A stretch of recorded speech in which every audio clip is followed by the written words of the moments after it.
सत साहिब सतगुरुदेव की जय। बंदी छोड़ कबीर साहिब जी की जय। बंदी छोड़ गरीबदास जी महाराज जी की जय। स्वामी राम देवानंद जी गुरु महाराज जी की जय हो।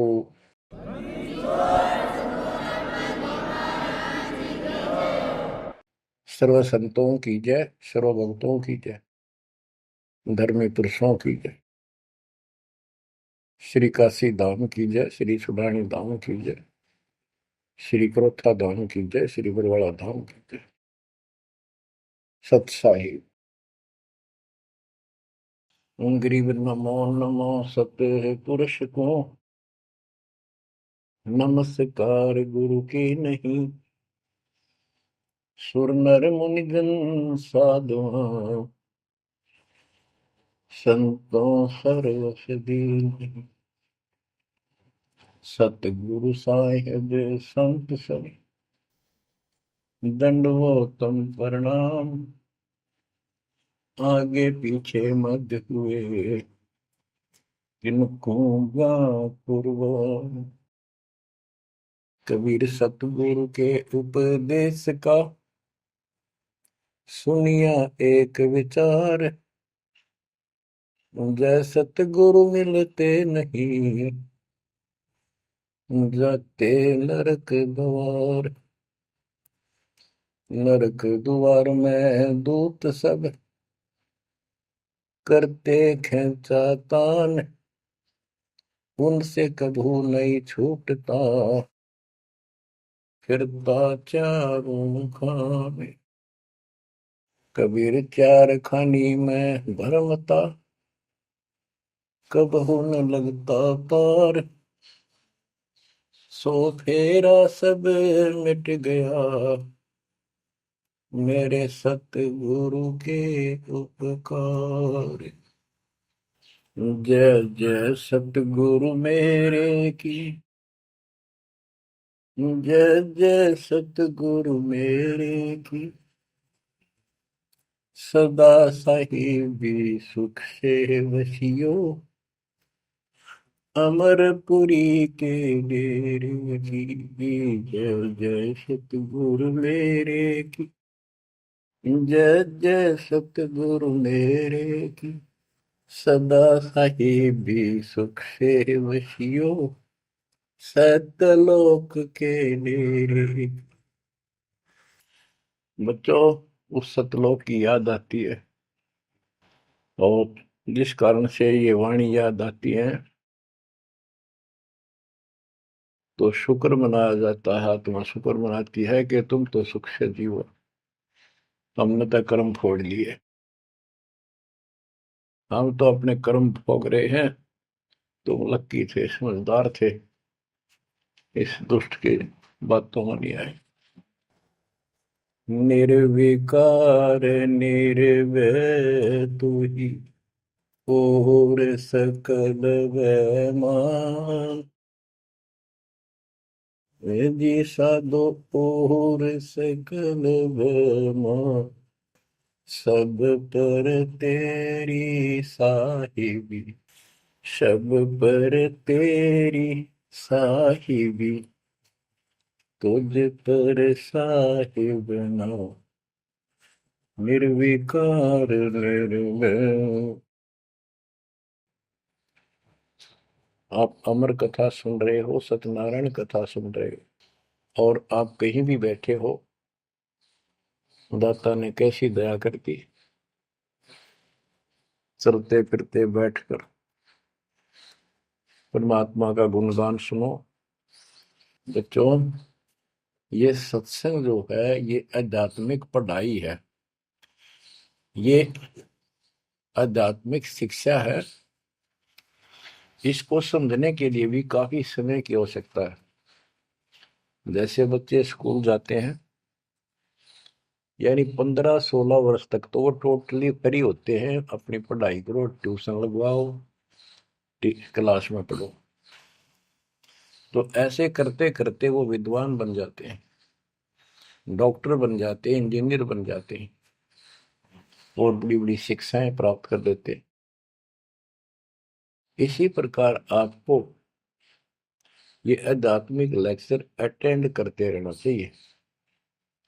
संसारिक काम भी करो, शिक्षा ग्रहण भी करो, लेकिन ये शिक्षा साथ जरूर ग्रहण करो। इसके बिना सब व्यर्थ है। वो तो सिर्फ पेट के लिए, रोजी रोटी के लिए जो भी कर्म हम करते हैं सब रोजी रोजगार के लिए होता है, और वो रोजगार हम करते करते नुकसान हो जाता है। सब कुछ करते करते हानि हो जाती है, कोई लाभ नहीं मिलता। इधर कमाते हैं, उधर रोग हो जाता है, यहाँ से कमाया उधर खत्म हो गया। तो परमात्मा के चरणों में आने के बाद, इसकी शरण में आ जाने के बाद, तो ये इस तरह के कष्टों को कम कर देगा। परमात्मा की महिमा भी ना सुने, भक्ति ना करें और काम में ज्यादा ध्यान दें, कभी नुकसान ना हो जाए। और वो करते करते हो जाता है, फिर घर के रहते ना गांठ के। इसलिए काम अवश्य करो, पर इसमें नागा ना करो। परमात्मा की महिमा अवश्य सुनो और भक्ति डेली करो, सुबह दोपहर शाम के परमात्मा की स्तुति। आजकल तो अनपढ़ भी कर सकते हैं, मोबाइल घर घर है, उसमें लगाओ आरती, सुबह दोपहर शाम की, आराम से सुनो। काम भी करते रहो, खाना बना रहे हो आरती चल रही है, बहुत बढ़िया, ध्यान आरती में रहेगा। जैसे ड्राइवर गाड़ी चलाते हैं, ड्राइविंग तो बहुत सावधानी का काम होता है, लेकिन उसमें बातें करते रहते हैं, वो चलाता भी रहता है। इसी प्रकार इस समय का ऐसे सदुपयोग करो, सुमन भी करो, गाड़ी भी चलाओ, तो आरती भी लगा लो, उसके अंदर चलते रहो, सुनते रहो। तो परमात्मा ने आपके ऊपर रजा करने में कसर नहीं छोड़ रखी। और अब आप भी चौकस हो जाओ, सतर्क हो जाओ, समर्पित और दृढ़ हो जाओ। बच्चों, अपने को अपने घर का ज्ञान हुआ, अभी तक तो हमारे को अध्यात्म का सिर पैर भी ज्ञान नहीं था। और जब तक बच्चों हमें विश्वास नहीं होता कि परमात्मा कौन है, इसका प्रमाण कहाँ है, कहाँ प्रूफ है, और हमारी आत्मा इस बात को नहीं स्वीकार कर लेती क्या सचमुच यही सत्य है, तब तक हम भक्ति भी करते रहते हैं और आत्मा अस्थिर रहती है, मन अस्थिर रहता है। कोई भी कोई साधना बताता है, हम उसी को करने के लिए तत्पर हो जाते हैं। वो पहले वाली तो छोड़ते नहीं, और भी शुरू कर देते, क्योंकि हमें चाह है परम पिता की। हमें इस बात का एहसास है कि एक शक्ति है जो हमारे दुखों का निवारण करती है, किस्मत से भी अलग देती है। किस्मत में दुख आया, प्रारब्ध में कष्ट हुआ, तो हम उसके निवारण के लिए किधर झाड़ फूक वालों के पास, कहीं हाथ दिखाने गए, कहीं पहाड़ों पर किसी ने बताया वहां गए, व्रत रखने को कहा वो रखा। हमने हर तरह से कोशिश की कि कोई सुख प्राप्त हो, ज्यादा धन प्राप्त हो, लेकिन ऐसा कुछ नहीं हुआ। वैसे कभी इत्तेफाक से कोई दाव लग गया, कोई हटकर कोई ऐसा लाभ होता दिखा हो गया, वो होना तो था कर्म का, प्रारब्ध में आ गया कोई, और वो सूत बैठ गया। और हम और दृढ़ हो गए उन्हीं पूजाओं पर, उन गलत साधनाओं पर जो गीता में मना कर रखा है। दास अपनी बताता है, ये आपके साथ भी अवश्य हुई है, आपको अब एहसास होगा। जैसे दास बचपन से रामकृष्ण और विशेषकर विष्णु जी का, कृष्ण जी का विशेष भक्त रहा है, इसके साथ हनुमान जी के प्रति भी लगन में, तड़प में, चाव में कोई कमी नहीं थी। इस कारण से मंगलवार का व्रत रखना, किसी ने बता दिया कि जिला राजस्थान में सालासर एक स्थान है जहां पर हनुमान जी का बहुत प्रसिद्ध मंदिर है और वहां जाने से सारे सुख हो जाते हैं। तो दास सिरसा सर्विस करता था। हरियाणा का एक शहर है, पंजाब से सटा हुआ डिस्ट्रिक्ट है। वहां से पता चला तो दास बैठ कर ट्रेन में सालासर पहुंचा। शुरू उतरा वहां से अन्य साधनों से। वहां एक छोटा सा गांव सालासर, वहां एक छोटा सा मंदिर और उसमें एक पत्थर की मूर्ति।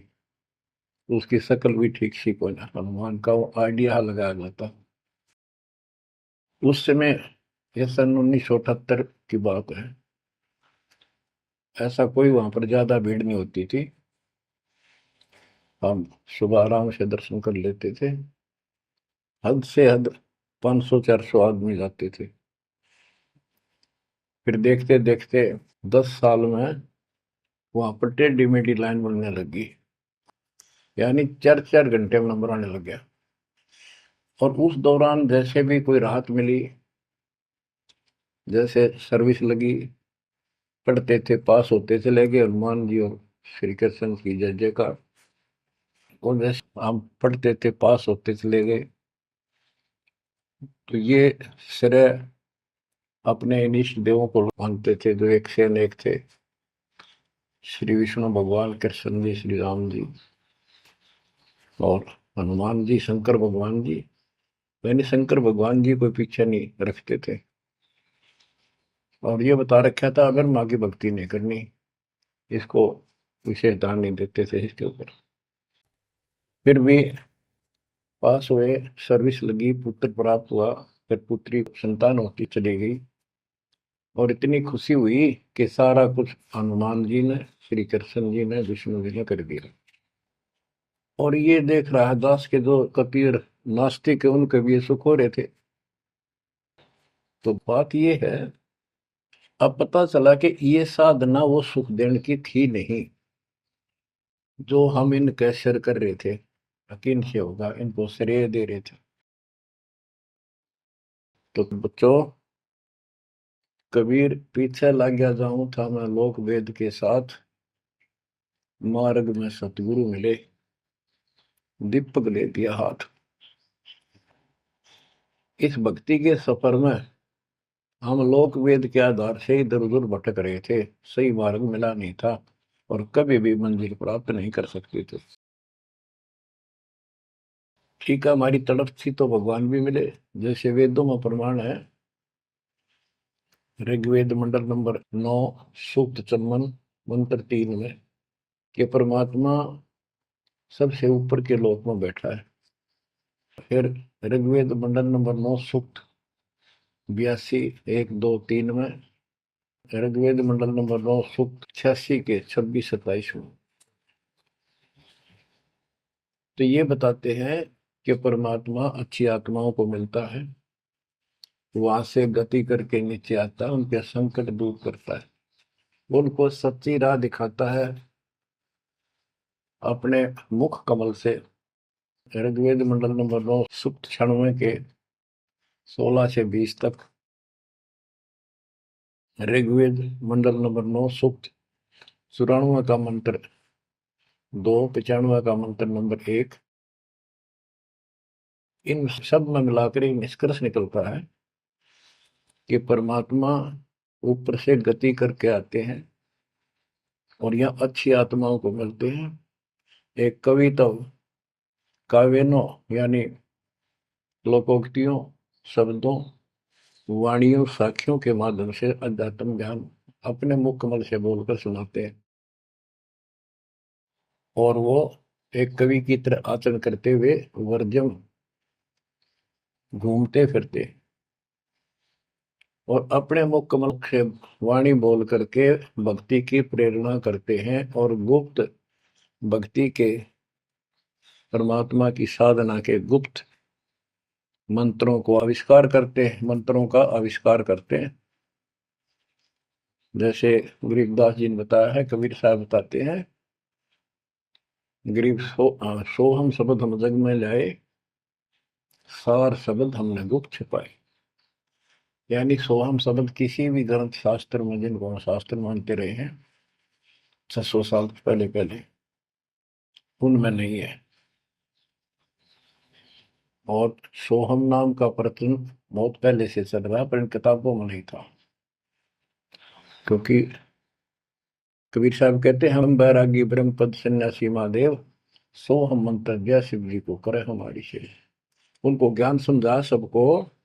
ज्ञान इतना गजब का है, एक बार आत्मा जरूर पकड़ लेती है और नाम की भी इच्छा करती है, तो उस समय जब परमात्मा अपने ज्ञान सुना रहे होते हैं, काल निकल जाता है उस आत्मा से, और आत्मा ध्यान से सुनती है, सत्य मान लेती है।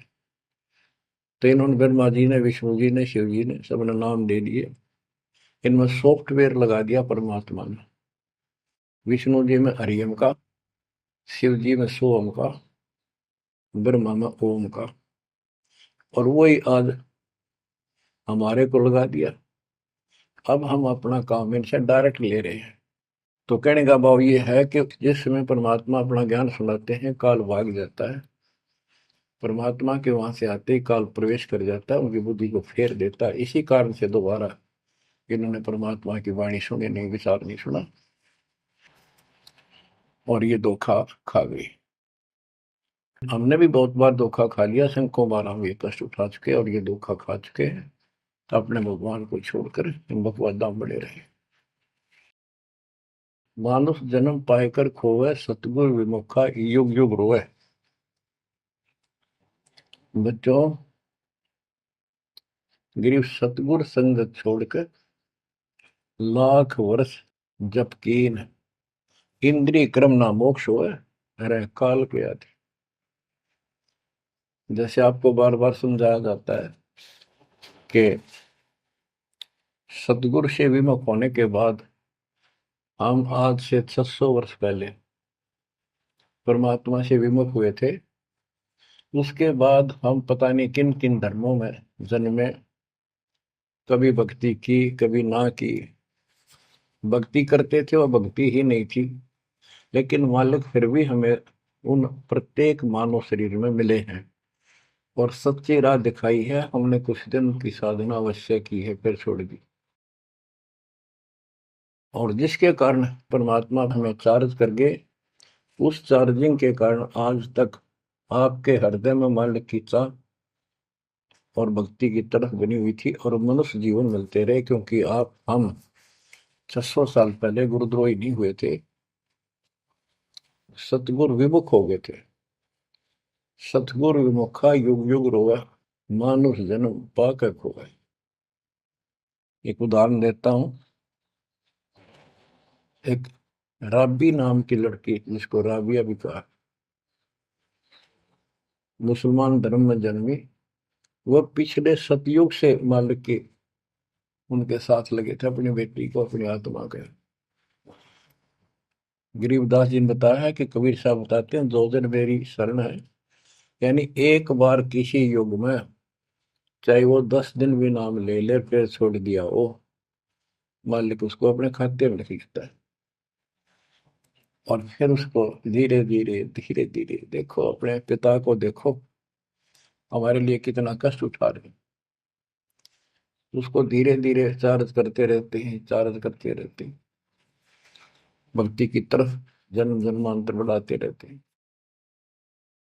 उसी कर्म अनुसार, उसी क्रिया में वो लड़की आत्मा रैबी बनी हुई थी। एक लड़की मुसलमान घर में जन्म था, 12-13 साल की बेटी थी, भेड़ बकरियां चरा रही थी।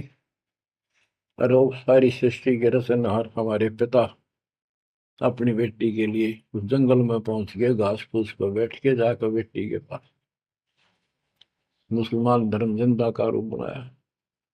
हमारे अंदर एक धर्म कर्म की ये भी एक समस्या है कि हम अपने धर्म वालों को महत्व देते हैं, दूसरों से नफरत करते हैं। ये काल की चाल है। इसलिए दाता सौ सब क्षेत्र में करूं अपने जन के काज, हिरण्यकशिपु जो मार दूं नरसिंह के साथ। अब्राहिम सुल्तान दम के बंदी बन के चले गए, एक नौकरानी बन के चले गए। क्या पड़ा था उनको? कोरडे खाए, नौकर बने, अपने बच्चे को नरक से निकालने के लिए कि तुम बालक को, बुद्धि छोटी है, बच्चे की बुद्धि इतना काम नहीं करती, इस ज्ञान से आपकी बुद्धि विकसित होगी, आप कुछ दिनों में संकेत समझने लग जाओ। अब जैसे रबी को मालिक ने समझाया, तो बच्चों, परमात्मा अपनी उस बेटी, उस आत्मा के, राबिया के पास जाकर बैठ के जंगल में गर्मी सर्दी घास फूस के ऊपर बैठ के और उसको समझाने लगे, बेटी भक्ति किया करो। तो बच्ची थी, जैसे उस धर्म के अंदर जन्मी थी, उसमें जो साधना बताते थे उसको कहती थी हम करते हैं, ऐसे करते हैं, नमाज करते हैं, ईद बकरीद मनाते हैं। तो परमात्मा ने उनको काफी समझा, कई दिन लगातार जाते रहे, ये चले जाते फिर आ जाते। अंत में लड़की ने स्वीकार कर लिया, भगवान मुझे वो सच्चा राह बता दो जिससे मोक्ष मिले। परमात्मा ने उनको मंत्र दिए, ये मंत्र दे दिए पांचों, लेकिन ये नहीं बताया ये किस किस के हैं, क्योंकि इसके बताने की जरूरत भी नहीं है। या तो चाबी है, किसी भी खजाने की है या कोई और सामान वाले की है, उस ताले के लाओ, खुल जाएगा और उसमें जो सामान है आपको मिल जाएगा। फिर भी याद होना आवश्यक है कि ये इसमें यूं सामान है, इसमें ये सामान है। तो लड़की ने कुछ दिन मालिक की साधना की, 4 वर्ष।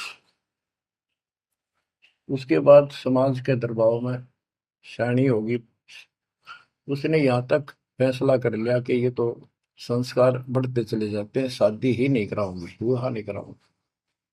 उसने निकाह करने से मना कर दिया। माँ बाप ने कोशिश की, लड़की जवान होगी, लेकिन बिल्कुल स्पष्ट शब्दों में कह दिया, मैं विवाह नहीं करूंगी, मैं अल्लाह खुदा को प्राप्त करूंगी। माँ बाप परेशान हो गए कि बच्ची है, इसने तो जिद लगा ली, और इसका जीवन कैसे पार होगा, कैसे पास होगा, तो हो ही नहीं सकता। बच्चों ने कहा, बेटी या तो निकाह कर लेना, हम दोनों मरेंगे। लड़की ने सोचा, चल माता पिता की हत्या का क्यों सिर पर दोष लूं, आगे अपने पति से बात कर रहे हैं। निकाह हो गया। मुसलमानों के अंदर लड़की से अपनी राय पूछी जाती है विवाह के समय कि क्या आपको ये विवाह मंजूर है, निकाह कबूल है। लड़की यस कर देती है तो विवाह होता है, न तो नहीं होता। ये स्वतंत्रता बेटी को है। उसने यस कर दी, विवाह होगा। उनका पति बहुत बड़ा अधिकारी था, अफसर था, साहब था। मुसलमानों में एक से अधिक विवाह भी हो जाते हैं, सामान्य बात है।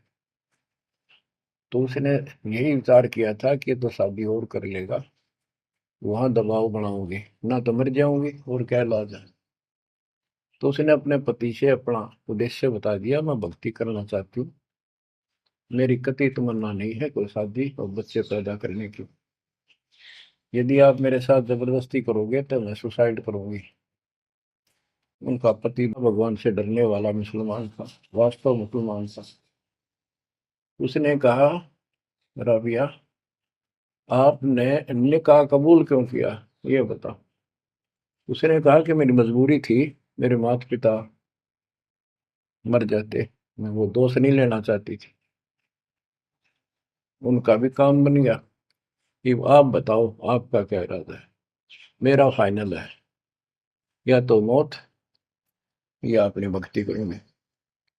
इतना दृढ़ विश्वास देखकर उसने कहा कि राबिया कोई बात नहीं, आप भक्ति करो, मैं अल्लाह के मार्ग में बात नहीं बन सकता, मैं भी भगवान से डरने वाला हूँ। लेकिन जैसे आपकी लोक लाज के कारण आपके पिता की समस्या प्रबल थी, इसी प्रकार समाज हमारा भी है, लोक लाज हमें भी है। आप मेरी दृष्टि में, मेरी तरफ से तो मेरी सिस्टर होगी, समाज की दृष्टि में मेरी वाइफ बन के रहना होगा। वो बोली मुझे मंजूर है। उसके लिए अलग व्यवस्था कर दी, अपनी भक्ति कर, किसी चीज की कमी नहीं आने देंगे। उसने अपनी और शादियां कर ली। अब वो 50 साल की होगी, सब देखा कि ये तो बिल्कुल देवी का रूप है, पलक भी उठाकर नहीं देखती। ये पिछले संस्कार थे, वो बैटरी चार्ज थी, उसमें चाह थी, आगे बैटरी लगी नहीं है, धीरे धीरे नष्ट होगी। या रोड मारा काल मारी, ये बहुत बड़ा षड्यंत्र है। सतगुरु कबीर साहब ने इसको कोई खोल नहीं सकता, इसे बचा भी नहीं सकता। इसलिए सतगुरु की शरण नहीं छोड़नी चाहिए। उसने अपने पति, जो संसारिक दृष्टि के पति से कहा कि मैं हज करने जाना चाहती हूँ। उसने कहा अच्छी बात है, जाओ, और कोई व्यवस्था ऊंट घोड़े की करवा देता हूँ, उस पर आराम से बैठ कर जाइए। बोली नहीं, मैं पैदल जाऊंगी, क्योंकि ये आस्था हमारी भगवान के प्रति अहंकार में नहीं, ऐसे जावा तो और बढ़िया है, ये वो शुरू से धारणा है। उस समय साधन भी नहीं होते थे, ऊंट घोड़े होते थे, रेगिस्तान में ऊंट ही चलते थे। वो बोली नहीं, मैं पैदल जाऊंगी। राबिया पैदल जा रही थी, रास्ते में कुआं था, उसको बाल्टी और रस्सा नहीं था। एक कुतिया वहां पर बहुत बुरी तरह रो रही थी, कभी कुएं की तरफ जा रही थी, राबिया के चरणों की तरफ आ रही थी। वो समझ गई कि प्यासी है, और साथ में बच्चा है, मरेगी की, बच्चे भी मरेंगे। आओ देखा ना ताओ देखा, दया बिना दरवेश कसाई। वो दरवेश थी, संत थी, दयालु थी, असली मुसलमान थी। उसने अपने बाल पाड़े सिर के, रस्सी बनाई लंबी, वो 100 फुट नीचे पानी होता था, और फिर अपने कपड़े निकाल कर शरीर के, उसके बांध कर नीचे भिगो कर बाहर टपकाए। निचौड़े एक मटके के टूटे हुए पात्र में कुतिया ने जी भर का पानी पिया, और लड़की ने अपने जो सिर के बाल पाड़े, थोड़ा बहुत खून निकला था, रक्त, ब्लड को साफ किया, कपड़े पहन लिए, मक्का के लिए चलने लगी। वो मंदिर उठ के मक्का कुएं के साथ आकर खड़ा हो गया। लड़की ने तो जाना ही मक्का में था, एकदम प्रवेश कर गई। उधर इब्राहिम सुल्तान अदम की पहले बॉडी में वो आत्मा गई हुई थी, क्योंकि परमात्मा उनको भी प्रेरित करते हुए आ रहे थे। जो इब्राहिम सुल्तान अदम बाद में सम्मान बना, तो जिनको ये ज्ञान हो जाता था, वो अपने धार्मिक मेलों में जरूर जाते थे औरों को समझाने के लिए। तो इब्राहिम सुल्तान अदम गाड़ी आत्मा वहां गई हुई थी, लोगों में चर्चा हुई, भी मक्का गया कहाँ, हद होगी, मंदिर ही नहीं है यहाँ पर। तब इब्राहिम सुल्तान अदम कहता है, गरीबदास जी बताते हैं, सुल्तान अदम मक्के गया, मक्का नहीं मकान, गया रांड के लेन को यूं कह अदम सुल्तान। लोग बोले रे क्या बोल रहा था, फिर इतने में वो मक्का वापस आ जाता है, और उसमें से राबिया निकली। राबिया देखी, लोग भाग कर प्रवेश किया, देखा तो एक राबिया ने, एक लड़की, उसने अपना परिचय दिया। पूरे मुसलमान समाज में ये बात फैल गई, चर्चा का विषय बना कि भक्ति हो तो राबी जैसी, भक्ति हो तो राबी जैसी, जिसके लिए मक्का उड़कर चला गया जहाज के समान, एयरप्लेन के समान।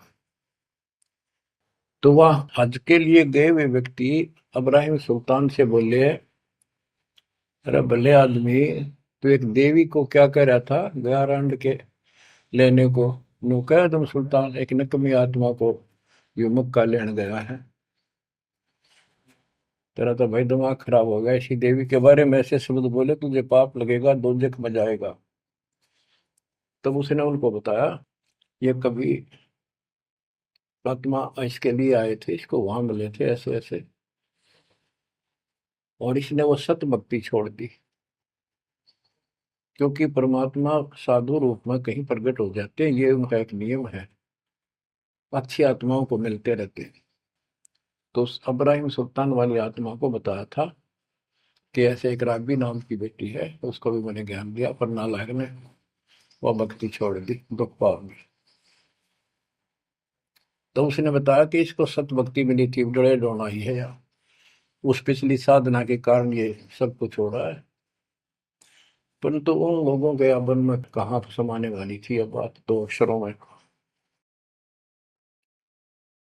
उस जीवन को पूरा करके वो लड़की, वो आत्मा अगले जन्म में एक बांसुरी नाम की लड़की बनी, जन्म हुआ। धार्मिक शब्द सुनाया करती थी, बड़ी परमल की प्रेरणा थी, उसमें भी अनमैरिड रही वो। और यहां तक विचार कर लिया कि ये सुना है मक्के में जो मरता है वो सीधा जन्नत में जाता है, स्वर्ग में। तो इससे बड़ी अवसर कहाँ मिलेगा अगर दोस्ता होगी। मक्के में अपनी गर्दन काट दी और चढ़ा दी, सब जगह ये चर्चा होगी भाई, बांसुरी तो जन्नत में जाएगी, सिद्ध दरवाजे खुले हैं। अब बताओ, वो तो लोकवेद था, तत्व ज्ञान क्या कहते। उसके बाद वो लड़की अगले जन्म में फिर लड़की रूप में जन्मी, युवा होकर वैश्या का जीवन दिया, सारा जीवन गंदे कर्म करो, एक भी अच्छी सोच नहीं थी। छोड़ दिए कर्म काल में, मानुष जन्म पाकर खोए, सतगुर विमुखा युग युग रो। वो फिर मर गई उस गंदे जीवन को भोग, पाप इकट्ठे करके ढेर लाग। उस 3-4 साल की साधना से उसको मनुष्य शरीर मिलते रहे। उस दौरान परमात्मा ने कोशिश की, लेकिन वो रंग में रंग चुकी थी।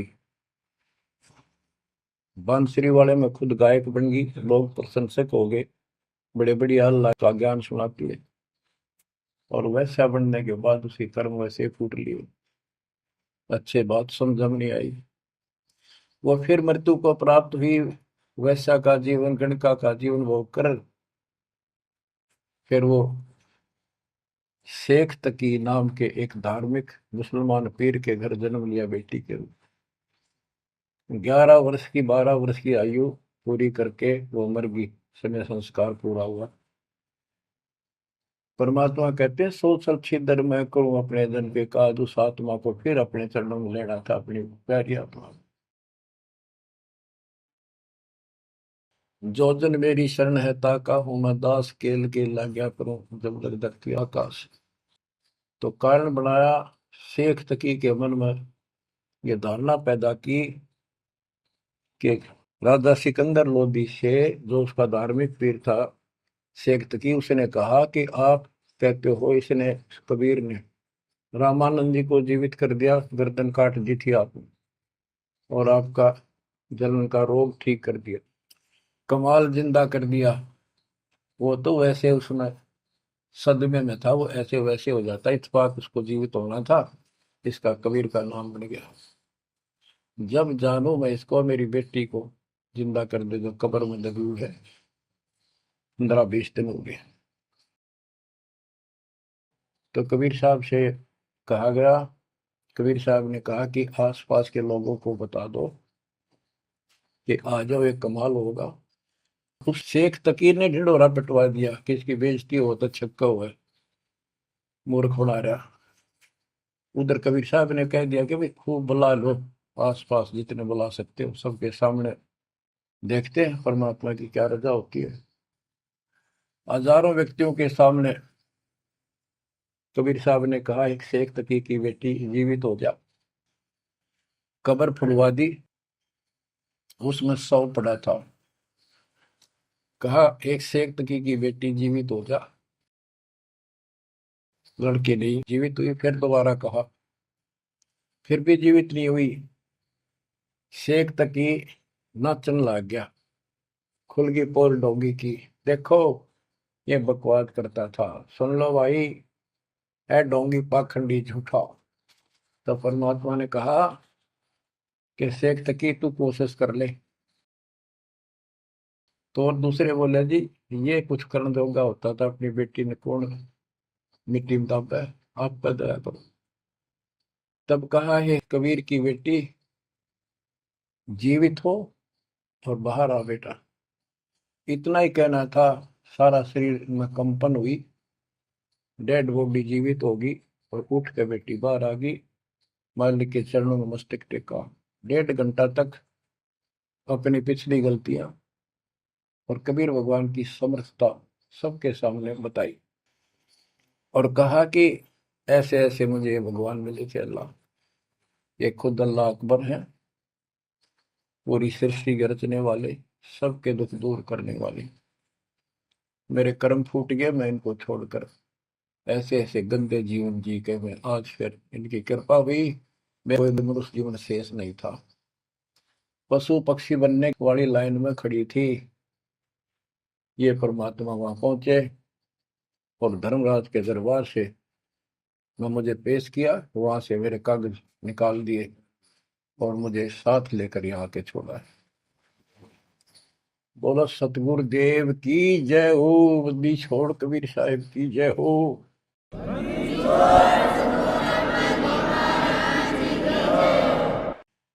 तो उसने कहा बेटी जा अपने पिता के साथ। कबीर साहब ने कहा शेख तकी के साथ। वह बेटी बोली मुझे अपना पिता मिल गया, अपना मालिक मिल गया। इस कर मेरा संस्कार इतना ही था। आप मेरे पिता हो, सारी सृष्टि के मालिक हो, मैं तो आपके साथ रहूं। अपने गुरु के मैं संग संग होली, अपने गुरु के मैं संग संग होली। सखेरे मोहे नेकन आई लाज, आज मोहे गुरु दर से दिखाए। बच्चों यह बात तो बनेगी ऐसे ही। पानी कहते, देसी कहावत है, पानी तो झील में नीचे के स्थान पर आके ही टिकेगा। वैसे पलट में कितना ऊंचा चढ़ जाए लेकिन टिकेगा वहीं आके। मन का तूफान बकवादों का, कहीं धक्के खा लो, आके बात बनेगी सतगुरु शरण। तो कहते हैं गरीबदास जी का है, गिरिव सतगुरु संगत छोड़कर लाख वर्ष जब की, इंद्रिय कर्म ना मोक्ष हो, रहे काल के आखी। सतगुरु पूर्ण संत की संगत छोड़कर चाहे लाख वर्ष तक ये जप करते रहियो, चाहे ये जाप करते रहना, इसका कोई यूज नहीं होगा, क्योंकि कनेक्शन कट चुका होगा, मर्यादा भंग होगी। गुरु बिन माला फेरते, गुरु बिन देते दान, गुरु बिन दोनों निष्फल है, वो व्यर्थ जाएंगे। बच्चों परमात्मा हमारे लिए भटक रहे हैं। इन पिछली गलतियों से सबक लो, इनको फिर से ना दोहराना। जैसे आपको बताया है कि कबीर भगवान है, ये सारी सृष्टि के रचने वाले हैं, ये हमारे पिता, हमारे जनक है, हमारे कष्टों को दूर करने वाले संकट मोचन यही है। लेकिन हम इनको छोड़कर अन्य उपासना करते रहे हैं। जैसे गीता अध्याय 16 श्लोक 23 और 24 में स्पष्ट कर दिया है कि शास्त्र विधि को त्याग कर जो अपनी मर्जी से, इच्छा से मनमाना आचरण करते, मनमानी साधनाएं करते हैं जो शास्त्रों में प्रमाणित नहीं है, उनको न तो कोई सुख हो, न कोई सिद्धि प्राप्त हो, कार्य सिद्ध हो जिससे, और न उनकी गति यानी मोक्ष हो। तो भक्ति करते इसी के लिए है। ये तीनों नहीं हुए तो उस भक्ति का फायदा क्या, गड़े ढोने वाली बात। तो बच्चों आपको बताया, सभी वेदों और ग्रंथों से सिद्ध कर दिया कि कबीर भगवान है। वेदों को तो पूरा विश्व मानता है और हिंदू समाज तो इस पे कुर्बान है। उसके बाद दूसरा नंबर गीता, वेदों से भी प्रथम आ चुकी है वर्तमान में, क्योंकि इसमें ज्ञान बिल्कुल संक्षिप्त में और बहुत तीर्थाई सीरीज में। तो इसलिए इनमें सबसे आपको प्रमाणित कर दिया कि कौन सी भक्ति करनी है, कौन सी ना करनी है। गीता अध्याय श्लोक 23 में तो 16 के 23 में तो बता ही दिया कि शास्त्र विधि को त्याग कर मैं अनाचरण करते हैं, उनको कोई यूज नहीं। 24 में कहा कि इससे तेरे लिए अर्जुन शास्त्र ही प्रमाण है, कर्तव्य जो साधना करने योग्य है और अकर्तव्य जो ना करने वाली है, इन्हीं के आधार से करो। गीता अध्याय 9 श्लोक 25 में कहा कि भूत पूजने वाले भूतों को प्राप्त होंगे, पितर पूजने वाले पितरों को प्राप्त होंगे, देवताओं की भक्ति करने वाले देवताओं को प्राप्त होंगे, और मेरी भक्ति करने वाला मुझे प्राप्त होगा। अपनी साधना का पूरी गीता में 8वें अध्याय के 13वें श्लोक में एक मंत्र बताया है, ओम इति एक अक्षरम, ओम इति एक अक्षरम व्यवहारण माम मम ब्रह्म अनुसमरण। ओम इति एक अक्षरम मम मम ब्रह्म यह प्रयाति तजन देव से याति परमात्मा। मुझ ब्रह्म का केवल एक ही मंत्र है जिसका जाप करना अंतिम सांस तक जो इसकी साधना करता है वो मेरे से इस ओम से प्राप्त होने वाली गति को प्राप्त होता है। वो गति कौन सी है, इसके लिए आपको, क्योंकि ये एक लेक्चर है, पीरियड है जो दास आपको दे रहा है, और इसमें टीचर पहले दिन से लेकर 1 साल तक यह पढ़ावा है, तब जा करके बच्चों के दिल में स्वभावत है 100 बार पढ़ा ले तो भी पढ़नी पड़ती है, तभी उसके ऊपर विश्वास उतर जाता है, वो हृदय में जम जाती है। श्री देवी भागवत के 6ठे स्कंद में हिमालय राजा को वो देवी का परम भगत था, कुछ बातें नहीं हो रही थी, तो उसने कहा मुझे मोक्ष दो। धन तो बहुत दे दिया आपने, तो उसने कहा मोक्ष, ये झूठ बोले ने ज्ञान तो है नहीं, और उस भक्ति का ज्ञान इनको, क्योंकि उन्हें वो खत्म कर दिया जो मूल ज्ञान था, सूक्ष्म वेद का वो पार्ट हिस्सा। तो इसने कहा कि ओम का जाप कर। राजा हिमालय से श्री देवी ने कहा, दुर्गा ने, ओम का जाप कर और सब बात छोड़ दे, वो ब्रह्म दिव्य आकाश रूपी ब्रह्म लोक में रहता, उस ब्रह्म को प्राप्त हो जाओगे, तुम्हारा कल्याण हो। गीता अध्याय 8 श्लोक 16 में बताया है कि ब्रह्म लोक में गए वे भी सब पुनरावृत्ति में है। गीता चारों वेदों का सारांश है, ये वेद है, जितना इसमें वेदों वाला ज्ञान है वो सत्य है, कुछ काल ने अपना मिलावटी किया है, वो अलग दिखाई देता है, वो केवल युद्ध कराने के लिए अटकलबाजी इसने की है, और बीच में अपना तड़का भी लगाया है, वो साफ निर्णय हो गया, क्योंकि सूक्ष्म वेद सब कुछ है, उससे सभी छट गया अलग अलग से, ये गलत है ये ठीक है। तो ब्रह्म लोक में गए वे भी पुनरावृत्ति में पुनर्जन्म होता है। गीता अध्याय 4 श्लोक 5 में इसने स्पष्ट कर दिया, अर्जुन तेरे मेरे बहुत जन्म हो चुके हैं, तू नहीं जानता नहीं है। गीता अध्याय 2 श्लोक 12 में यही 10 के 2 में बताया कि मेरी उत्पत्ति तो हुई है, लेकिन ये ऋषि देवता नहीं जानते, क्योंकि ये मेरे से उत्पन्न हुए। फिर उस ज्ञान को, जैसे जहां से शुरुआत हुई थी कि परमात्मा सतलोक से सबसे ऊपर के लोक में रहता, वहां से चलकर गति करके आता है, अपना सच्चा ज्ञातम ज्ञान खुद बोलकर बताता है। गीता अध्याय 4 श्लोक 32 में, ये कोड वर्डों में है गीता ज्यादातर, उसमें बताया कि जो ज्ञान ब्रह्मणे मुखे सचिदानंद घन ब्रह्म ने अपने मुख कमल से बोली वाणी में बोला है, उस वाणी में विस्तार के साथ लिखा है, उससे ये पूर्ण मोक्ष होगा, फिर कभी जन्म मरण नहीं होता। उसके बारे में चौथे अध्याय के 34वें श्लोक में कहा है कि उस ज्ञान को तत्वदर्शी संतों के पास जाकर समझ, उनको दंडवत प्रणाम करने से, कपट छोड़कर उनकी सेवा करने से वो तत्वदर्शी संत जो तत्व ज्ञान का उपदेश करेंगे। गीता अध्याय 15 श्लोक 1 में स्पष्ट कर दिया है, जो इस उल्टे लटके हुए संसार रूपी वृक्ष की के सभी विभाग का नारा नारा ज्ञान बता देता, सभी विभागों का पार्षद सवेदवित व वेद के तात्पर्य को जानने वाला है।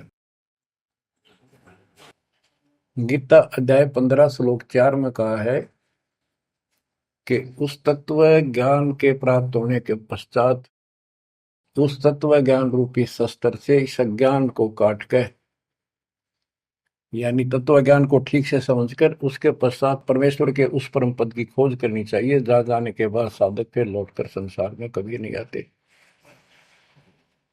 और उसी की भक्ति करो जिसने सारे संसार रूपी वृक्ष को बनाया है, सृष्टि रची है। बच्चों, ये है वो तत्व ज्ञान, ये है वो मूल ज्ञान, सार ज्ञान निष्कर्ष निकाल के रख दिया गया है। अब गीता बोलने वाले ने कहा है कि उस तत्व ज्ञान के अंदर सब कुछ निष्कर्ष है, उसको समझो। यही कुरान शरीफ के अंदर, कुरान मजीद के अंदर सूरत फुरकानी 25 आयत 52 से 59 में यही स्पष्ट किया है। वो कबीर नाम का परमात्मा है जिसने सारी सृष्टि रची, जिसने सब आपको संतान माता पिता का रूप दिया, सबके कर्मों को वो काटने वाला है, सबके कर्मों को ठीक से जानता है। 6 दिन में सृष्टि रच के जो 7वें दिन तक प्रजा विराजा, उसकी खबर किसी बाखबर से पूछो। गरीबदास जी कहते वेद कतेब एक है भाई, और वेद कतेब का ज्ञान है दूर, वो संतों का मार्ग दूर। ये अधूरा ज्ञान है, जब इसमें स्पष्ट है ही नहीं, जब ये कह दिया कोई और बताओगा तो वो और अब आपके सामने है, आपको प्राप्त हो चुका है। अब भी बच्चों नहीं समझोगे तो कौन सी विधि अपनाएं जो आपकी आंखें खोले। कबीर द्वार धनी के पड़ा रहे, धक्के धनी के खावे, 100 काल जो ही पर द्वार छोड़ नहीं जावे। अब आपने इतना करना है, इस ज्ञान को समझकर मालिक से दूर ना होना, सतगुरु विमुखा मत हो जाना। इसमें आपको अच्छा लगे चाहे कोई कष्ट लगे, वो कष्ट भी गॉड गिफ्ट होगी। हो सकता है पता नहीं कौन सा पहाड़ सा कष्ट आपका हल्के में टल रहा हो, पर जल्दी ना करया करो। और तो धरती पर कहीं जा रही हो तुम्हें कभी राहत नहीं मिलेगी।